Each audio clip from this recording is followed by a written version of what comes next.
মাঠের খবর দেব, ময়দানের খবর। সবুজ মেরুনে নির্বাচন আসন্ন, আর যুযুধান 2 শিবির ইতিমধ্যেই প্রস্তুত হয়ে গিয়েছে, একেবারে চাঙ্গা তারা। যুযুধান 2 শিবির যখন ভোটের প্রস্তুতি নিয়ে একেবারে ব্যস্ত, তখন বাগযুদ্ধ কিন্তু কিছুতে কম যাচ্ছে না। দেখুন প্রতিবেদন।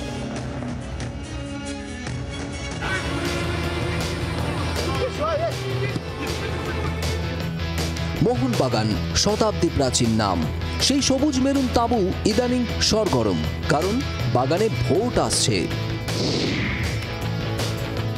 সব ঠিক থাকলে শতাব্দী প্রাচীন ক্লাবে জুনেই হতে পারে নির্বাচন। যুযুধান দুপক্ষ।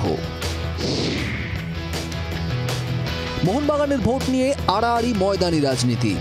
একদিকে বর্তমান সচিব দেবাশিস দত্ত এবং তার ঘনিষ্ঠরা। দেবাশিস দত্তের প্রতিদ্বন্দ্বী সৃঞ্জয় বসু। ছেলের হয়ে ময়দানে ভোট চাইতে নেমে পড়েছেন মোহনবাগানের সভাপতি ও ময়দানে ভেটারান টুটু বসু। এখানেও বসু পরিবারের বিভাজন। দেবাশিস দত্তের পাশে রয়েছেন সৃঞ্জয়ের ভাই শ্রমিক বসু। নির্বাচনের আগে দুই গোষ্ঠীর জোর কদমে প্রচার চলছে বিভিন্ন জায়গায়। টুটু বসু থাকা মানে এটা বাড়তি অ্যাডভান্টেজ, কথা কিন্তু অনেকেই বলছেন। তবে মোহনবাগান সচিব দেবাশিস দত্ত রীতিমতো আশাবাদী সচিব পদে তিনি আবার ফিরে আসছেন, এবং তিনি ইতিমধ্যেই তার ইশতেহার প্রকাশ করেছেন গত 3 বছরে কী করেছেন, মোহনবাগান ক্লাবের সাফল্যের খতিয়ান এবং একই সঙ্গে অন্যান্য কী ইনিশিয়েটিভ তিনি নিয়েছেন সেটাও প্রকাশ করেছেন। আমি মনে করি মোহনবাগান পুরো পরিবারে কোনো একজন দুজন দিয়ে কখনো মোহনবাগান চলতে পারে না। সেই জন্য আমাদের এই আমিত্বটা ছেড়ে ফেলে ক্লাবকে সবাইকে এক নিয়ে হওয়াটা খুব সময়ের দরকার। নাম দিয়েছি মোহন আড্ডা। মোহন আড্ডাতে গল্প করতে, যেখানে তো গান শুনতে এনারা যারা এসছেন তারা কি গান শুনতে এসছেন?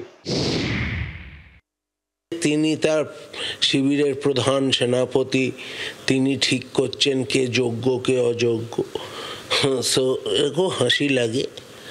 সো আর একটা কথা আছে জানেন তো, সব কথাই নাকি অঞ্জন কাকু কানে কানে একলা বলে গেছে। মোহনবাগান নির্বাচনের রিংটন কিন্তু দোস্ত দোস্ত না রাহা। একে অপরের বিরুদ্ধে একাধিক অভিযোগ, আর তাই নিয়েই জমজমাট ৬,৮১৮ জন সদস্যের ভোটাধিকার প্রাপ্ত মোহনবাগান ক্লাবের নির্বাচন।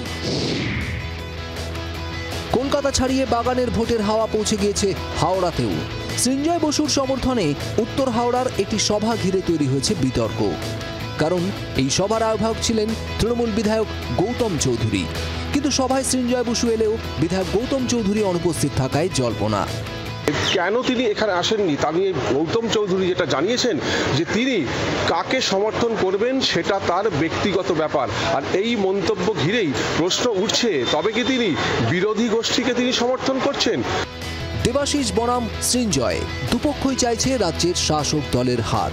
কে পাবেন বাগানের দখল জানা যাবে জুনেই। আপাতত তাকছে সবুজ মেরুন শিবির। ব্যুরো রিপোর্ট, জি 24 ঘন্টা। বাংলার আওয়াজ, বাঙালির আবেগ, জি 24 ঘন্টা।